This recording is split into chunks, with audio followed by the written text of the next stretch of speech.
بہت شکریہ، آپ نے بہت اہم سوال کیا ہے،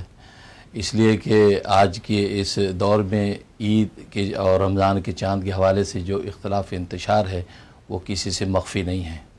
اور حقیقت یہ ہے کہ میں یہاں امریکہ میں 10-15 سال سے مقیم ہوں اور الحمدللہ دین کی خدمت میں مصروف ہوں اور بہت سے دینی شعبوں میں امت کی رہنمائی کر رہا ہوں۔ اس میں شک نہیں ہے کہ امت بہت سے علمی اور فقہی اختلافات میں تو مبتلا ہے، اور وہ ایسے فقہی اختلافات ہیں جو لابدی اور یہ وہ فطری ہیں، لیکن چاند کا مسئلہ ایک ایسا مسئلہ ہے کہ جس کا سلوشن خود سرکار دو عالم صلی اللہ علیہ وسلم نے 1400 سال پہلے ہمیں بیان کر دیا تھا، لیکن آج چونکہ ہم اس کو فالو نہیں کر رہے ہیں، جس کے نتیجے میں امت آج منتشر نظر آتی ہے۔ اور پھر مزے کی بات یہ ہے کہ ہر فریق اپنے موقع پر خوش نظر آتا ہے، کل حزب بما لدیہم فرحون، ہر فریق اپنے موقع پر خوش ہے، اپنے عمل پر مطمئن ہے، اور اس بات سے بے نیاز ہے کہ ان کے اس انتشار و اختلاف کی وجہ سے اسلام کی سیاسی، اقتصادی، معاشی اور معاشرتی زندگی پر کیا برا اثر پڑ رہا ہے۔ خاص طور پہ نئی نسلیں، ہماری جنریشنز جو ہیں وہ سوالیہ نشان بن کے سامنے کھڑے ہو جاتی ہیں، کیا اسلام اور پیغمبر اسلام نے ہمیں کوئی ایسا فارمولہ نہیں دیا کہ ہم جو متحد ہو کر ایک دن خوشی منا سکیں، یا رمضان کا آغاز ایک دن کے اندر کر سکیں، یا ہماری طاق راتیں محفوظ ہو سکیں، یا یہ کہ اعتکاف جو ہے مسنون وہ ہمارا جو ہے محفوظ رہ سکے۔ یہ کیسا اسلام ہے، کیسے پیغمبر اسلام کی ہدایات ہیں کہ آج جو ہم عید کی خوشی میں بھی ایک نہیں ہیں، ایک ایک گھر میں 2 عیدیں ہو رہی ہیں، ایک ایک شہر میں 3 عیدیں ہو رہی ہیں، جس کے نتیجے میں پورا نظام محبت جو منتشر نظر آتا ہے۔ اور پھر یہ کہ مغربی میڈیا پھر اس کو اور ہوا دیتا ہے کہ جس سے ہمارے جو ہے وہ نئی نسلیں اور متاثر ہوتی ہیں۔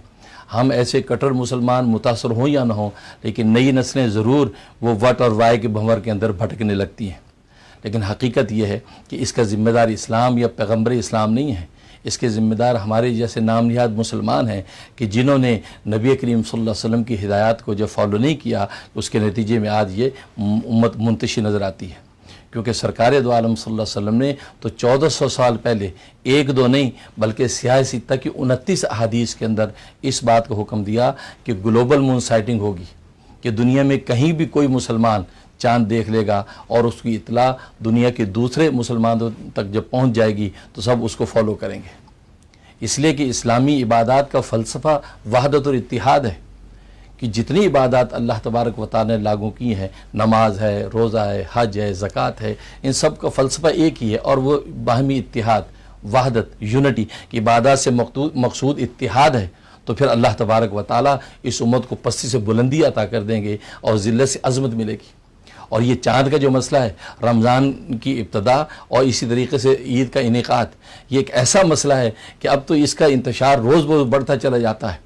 اور نصف صدی سے زیادہ امت اس انتشار و اختلاف کے اندر مبتلا ہے۔ سرکار دو عالم صلی اللہ علیہ وسلم نے 29 احادیث میں،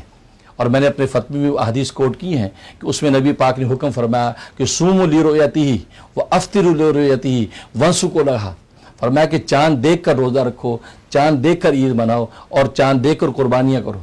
اور یہاں آپ نے مطلق رؤیت کا حکم دیا،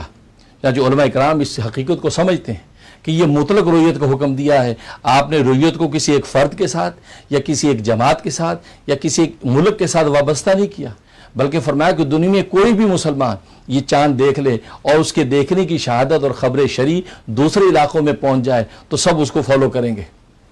اور یہی وجہ ہے کہ مرجع علماء دیوبند حضرت مولانا رشید احمد گنگوئی رحمۃ اللہ علیہ نے اس حدیث کا ترجمہ یہ کیا ہے کہ یا ایھا المسلمون کلھم، اے پوری دنیا کے مسلمانوں، تم روزے رکھو اپنے میں سے بعض لوگوں کے آنکھ، بعض مسلمانوں کے آنکھ سے چاند دیکھنے پر، اور تم عید مناؤ اپنے میں سے بعض مسلمانوں کے آنکھ سے چاند دیکھنے پر، اور تم اسی طریقے سے قربانیاں کرو اپنے میں سے بعض مسلمانوں کے آنکھ سے جو ہے وہ چاند دیکھنے پر، بشرطیہ کہ اس کا دیکھنا وہ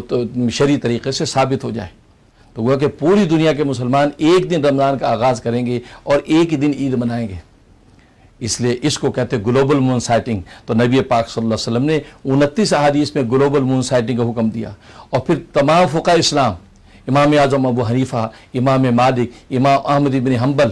اور اکثر متاخرین حنفیہ بعد کے شواف علامہ دارمی، علامہ طبی، علامہ ابن تیمیہ تمام اس بات کے قائل ہیں کہ گلوبل مون سائٹنگ ہوگی، دنیا میں کہیں بھی چاند نظر آ جائے گا اور اس کی خبر شرعی پوری دوسری دنیا کے ملکوں کو مل جائے گی تو ساری دنیا کے مسلمان اس کو فالو کریں گے اور ایک ہی دن میں رمضان کا آغاز کریں گے اور ایک ہی دن عید کی خوشیاں منائیں گے۔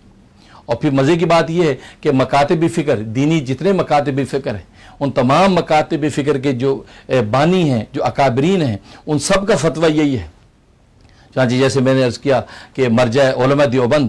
حضرت مولانا رشید احمد گنگوئی رحمۃ اللہ علیہ کا فتویٰ کوکب الدری میں انہوں نے ارشاد فرمایا کہ اگر کلکتہ میں جمعے کو چاند نظر آیا اور جمعے کا پہلا روزہ ہوا اور مکہ کے اندر جمعرات کو چاند نظر آ گیا تھا اور وہاں جمعرات کا پہلا روزہ تھا اور کلکتہ والوں کو اگر پتہ نہیں چلا تو جب کلکتہ والوں کو پتہ چلے گا تو وہ ایک روزے کی قضا کریں گے اور عید مکہ والوں کے ساتھ منائیں گے۔ اسی طریقے سے حضرت مولانا اشرف علی تھانوی رحمہ اللہ تعالیٰ نے فتاوی رحیمیہ کے اندر حوالہ موجود ہے، انہوں نے فتویٰ جاری کیا کہ مکہ اور مدینہ کے اندر اگر چاند نظر آ گیا ہندوستان والوں سے پہلے اور ہندوستان والوں کو پتہ نہ چلا تو فرمایا کہ وہ ہندوستان والے ایک روزے کی قضا کریں گے۔ اور اسی طریقے سے اعلیٰ حضرت مولانا احمد رضا خان بریلوی رحمۃ اللہ علیہ نے فتاوی رضویہ کے اندر فتویٰ جاری فرمایا، ایک سوال کے جواب میں فرماتے ہیں کہ عمر کا قول یہ صحیح ہے کہ بہرائچ والوں کو اگر چاند نظر آیا اور مکہ جو دور دراز علاقہ ہے وہاں کے چاند کی خبر نہ ہوئی تو جب ان کو خبر ہوگی تو وہ مکہ کے مطابق ایک روزے کی قضا کریں گے۔ تو معلوم یہ ہوا کہ تمام مکاتب فکر کے اکابرین امت کے فتاوی بھی اس بات پر دال ہیں کہ گلوبل مون سائٹنگ ہوگی۔